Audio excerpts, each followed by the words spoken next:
Il fallait évidemment qu'on en parle de ce pétrole. Il ne s'est pas passé grand-chose sur le pétrole pendant des semaines et des semaines cet été. Et puis là, tout d'un coup, pouf, hier, on passe sous les 40 $ le baril.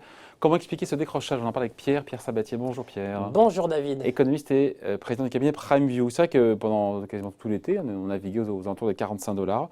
Et puis il y a eu cette séance mouvementée d'hier. Et là, je me dis, mais qu'est-ce qui s'est passé? On a perdu 6-7%. Là, on est un peu juste au-dessus, à peine au-dessus des 40 $ le Brent. A posteriori, vous me dites a posteriori, on peut tout expliquer? Comme d'habitude. Bon, déjà, ça fait plaisir de vous revoir. Oui, c'est vrai. Ça faisait longtemps. Alors, sur le pétrole, il y a plusieurs sujets. Déjà, cet été, il ne faut pas oublier en fait, que le pétrole avait beaucoup décru.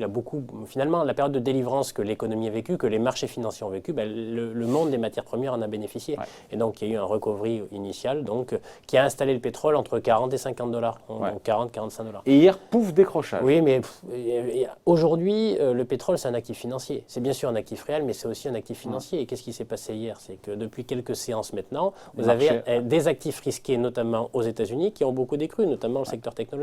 Et donc la réalité, c'est que c'est quoi le lien entre des valeurs de la tech américaine qui décrochent et un pétrole qui décroche aussi? Mais c'est le statut. Le statut, c'est là où c'est compliqué sur les matières premières. Il y a des matières premières qui servent à produire, donc clairement, c'est l'offre et la demande qui fait le marché. Il y en a d'autres. Le pétrole un petit peu aussi quand même. Bien sûr, il a bien sûr ce statut-là, mais il a un autre statut. C'est un peu comme l'or, d'une certaine manière. L'or, c'est aussi en fait un actif réel, et pour autant, il a une valeur financière. C'est-à-dire qu'il est considéré par les grands investisseurs institutionnels au niveau mondial comme un actif qu'on va jouer en prévision d'une demande sans avoir à le consommer soi-même. Et donc, d'une certaine manière, alors bien évidemment, en fait, cet actif financier, il est classé dans la catégorie, chacun a son étiquette, sa carte d'identité dans les actifs financiers.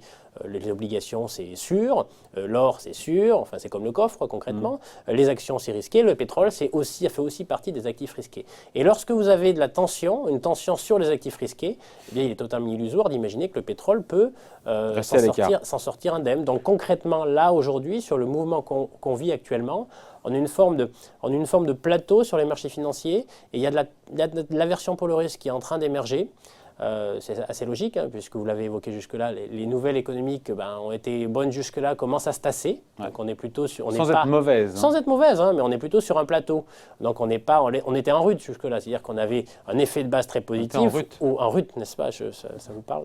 Surtout vous. Voilà. Et donc concrètement, maintenant, on a des niveaux d'indicateurs économiques qui sont bons, qui sont toujours en expansion, mais sur des niveaux qui sont plus faibles que les mois précédents. Et tout ça amène à une forme de respiration, de digestion. On a subi un choc, on s'en est relevé pour le moment, mais on reste à des niveaux qui sont assez faibles en termes d'activité. Et donc là, quand on parle d'actifs financiers, pourquoi vous jouez les actions, pourquoi vous jouez le pétrole? Vous jouez essentiellement ces actifs-là lorsque vous êtes optimiste et positif quant à la demande qui va venir. C'est très rare, très honnêtement, c'est très rare en réalité. Alors même si je sais bien que c'est un sujet de spécialistes, c'est quand même très rare que ça soit l'offre qui fasse le prix. Là, clairement, c'est la demande projetée qui fait le prix. Justement, sur cette demande projetée future à venir, la demande mondiale, quand on écoute les experts, finalement, c'est un peu plus morose, la demande d'or noir, que ce qu'on attendait. Oui. Mais moi, j'ai cru comprendre que ça repartait fort en Chine, et donc il y avait de la demande en hydrocarbures. Alors, non, justement, ça ne repart pas très fort en fait en Chine en termes de consommation de pétrole. Ça repart en Chine sur les exportations, mais déjà, il va falloir voir si, vous savez, quelques points, ça ne fait pas forcément une tendance. Il va falloir si les pays consommateurs finissent par avoir des rythmes de croissance qui soient relativement faibles. Il ne faut pas rêver, les exportations chinoises, elles vont se tasser également. Donc la réalité, c'est qu'on est sur une reprise, mais une reprise molle, tout simplement parce que la crise sanitaire aujourd'hui n'est pas derrière nous. Le comportement des ménages, c'est-à-dire la demande privée. On ne parle pas de demande publique parce qu'attention, il va falloir la prendre en considération dans les mois à venir. C'est-à-dire que notre bon vieux Keynes, même qui est assez gros d'ailleurs, qui a pris du poids au cours des derniers mois, en fait, est à nouveau sur le devant de la scène. Ce qui fait que jusqu'à maintenant, sur l'offre et la demande, on raisonnait demande privée. En gros, qu'est-ce que vont consommer les gens? Et c'est ça qui faisait l'économie. C'est ça qui faisait la richesse créée. Tout de même, attention, tout le monde a fait bien sûr le plan de relance monétaire. Création monétaire à tout va, où finalement on évite la crise de liquidité, même si demain on aura peut-être à gérer une crise de solvabilité, on ne va pas rentrer dans les détails techniques. Pour demain, après-demain. N'est-ce pas? On se reverra, j'espère. Une haie après l'autre. Voilà, mais donc habituellement c'était la demande privée, mais attention, les plans de relance budgétaire, c'est pas autre chose que du keynésianisme pur jus, concrètement. Donc là, ça veut dire quoi? C'est pas simple. C'est-à-dire qu'on a une demande privée et maintenant tout le monde s'accorde à dire qu'elle va être molle, c'est-à-dire qu'on va pas avoir une reprise, on va pas revenir au temps d'avant, qui était une norme, et cette norme, elle a disparu, elle sera probablement plus faible. Mais là, chaque pays, il va de son plan de relance budgétaire. Plan de relance budgétaire, ça veut dire quoi? Ça veut dire qu'il va y avoir de la demande publique. C'est-à-dire que celui qui va payer, in fine, ça va être l'État. Infrastructure, subventions sur certaines activités, etc. Ce qui fait que ça va quand même apporter de la consommation finale, qui ne sera pas de la même nature. Ce n'est pas les gens qui vont consommer, c'est l'État, le temps que ça durera. Et donc, c'est ça le sujet principal qu'on a du mal à mesurer aujourd'hui. Quel impact ça peut avoir sur la consommation de matières premières? S'il fallait, pour être concret, juste projeter la demande privée et du coup imaginer son impact sur les matières premières que sont le pétrole, clairement, ça ne peut pas monter. Ouais. Voire même, ça baissera. Mais donc le signal que nous envoie, encore une fois, si tant est qu'il y a un signal qu'envoie le marché pétrolier, c'est quoi? C'est qu'il y a un doute sur cette demande future, qu'elle soit privée, publique. Il y a un doute sur cette demande future de pétrole, c'est ça? Et avec un retour à la normale qui pourrait prendre plus de temps, peut-être 2 ans, 3 ans, 4 ans. Je parle sur le pétrole, là. Oui, alors après, derrière, c'est plutôt la problématique énergétique dans son ensemble qu'il faudrait considérer. Parce qu'en plus, à l'intérieur en fait, du pétrole, il y aura des arbitrages. Bon, mais en tout cas, sur un retour à la normale. Alors, est-ce que c'est une norme? Attention, une tendance passée était une norme. Est-ce que ça reste une norme? Je ne sais pas. Je ne sais pas s'il y aura un retour concret en fait, à la normale sur la notion de consommation de pétrole. En gros, sur nos 100 millions de barils, on était à 100 millions de barils. Oui, on est descendu à 83, je crois, de mémoire. Donc, il y a eu un gros choc. Est-ce qu'on reviendra à 100 millions? J'en sais rien, parce qu'il y aura peut-être de la substitution. Attention, les plans de relance budgétaires, ça va aussi avoir un impact sur le mix énergétique des continents ou des pays qui seront concernés. Donc il y a beaucoup d'incertitudes. Mais j'ai envie de dire, quand il y a un doute, il n'y a pas de doute. Aujourd'hui, on a, mais c'est normal. Quand il y a un doute, il n'y a pas de doute. C'est-à-dire qu'au tout départ, on est boosté, on est motivé parce qu'on sentait le sol se dérober sous nos pieds, on ne savait plus où on habitait, poum, on a retrouvé le sol. Donc tout le monde a retrouvé un peu d'élan, tout le monde s'est bercé dans l'idée qu'on pouvait finalement jouir d'un recovery en V, retrouver en fait le niveau d'avant assez vite. Maintenant tout le monde s'accorde à dire qu'on n'y reviendra pas tout de suite, et donc ça c'est acté. Maintenant encore une fois, la vraie question qui va arriver, c'est dans quelle mesure ces gigantesques plans de relance budgétaires vont interagir sur la demande finale de pétrole, difficile à dire. Si on se met à construire, je le vois derrière vos images, en fait, des usines dans tous les sens, des infrastructures dans tous les sens, évidemment, ça va nécessiter de l'énergie, donc peut-être du pétrole. Mais c'est aujourd'hui, les investisseurs ne peuvent pas se projeter là-dessus. C'est-à-dire qu'il y a encore trop d'incertitudes sur la manière dont va interagir notre bon vieux Keynes dans l'économie dans les mois à venir. Avec, si on regarde un peu de manière un peu plus fine, un peu précise sur ce qu'il y a d'encourageant en termes de demande de pétrole, la consommation de carburant, pour tout ce qui est trafic, voiture, camion, a quasiment retrouvé son niveau d'avant-crise. Et là, on revient aux problématiques sectorielles. Par contre, s'agissant du kérosène qu'on met dans les avions, évidemment, on n'a pas rattrapé la moitié du chemin. Oui, il y a du mouvement quand même. Hein. Attendez, la notion de délivrance, c'est-à-dire confinement, tout s'arrête.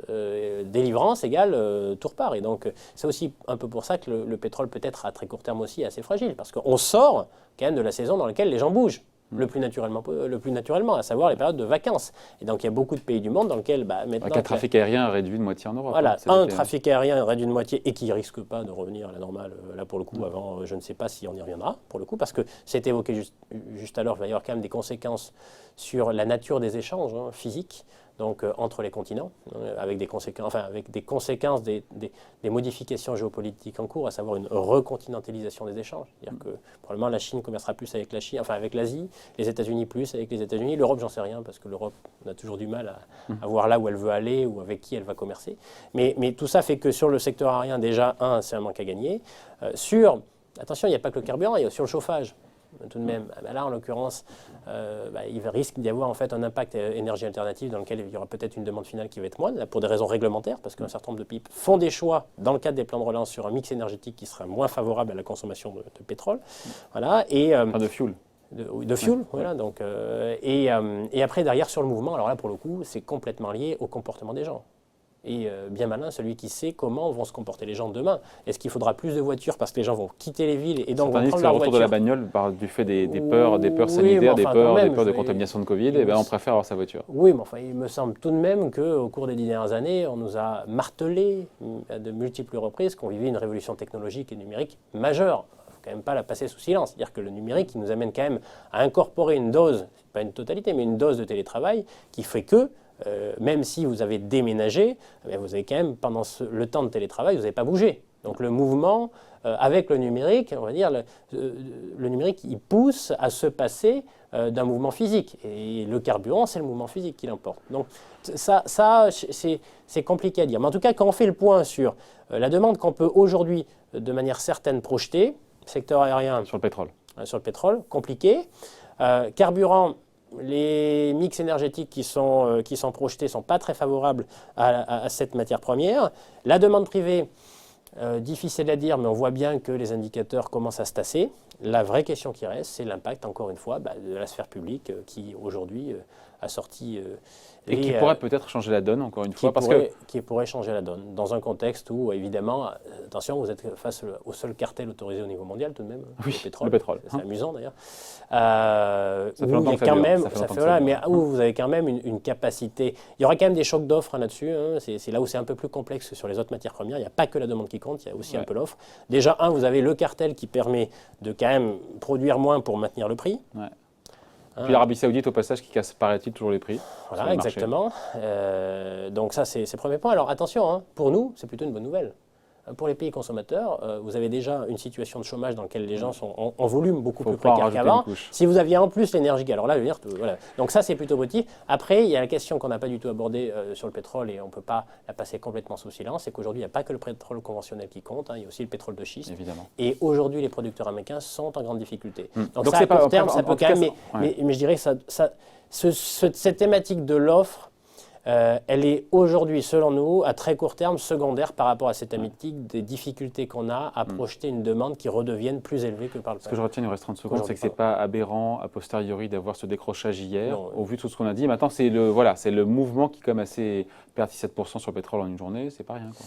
Oui, alors il y a de la volatilité, mais enfin, il faut quand même pas... Voilà. C'est vraiment très, très lié, pour le coup, là, la mécanique de l'aversion pour le risque sur les actifs financiers en général. Et c'est plutôt le statut d'actifs financiers qui explique cette baisse. Mais bon, globalement, entre 35 et 45, on est probablement, $45, on est probablement sur une valeur d'équilibre du prix du pétrole de manière ponctuelle, mais peut-être même de court et moyen terme, pour le coup. On en reparlera. Merci en tout cas. Explication signée Pierre Sabatier, économiste et président du cabinet PrimeView. Merci Pierre. Merci David.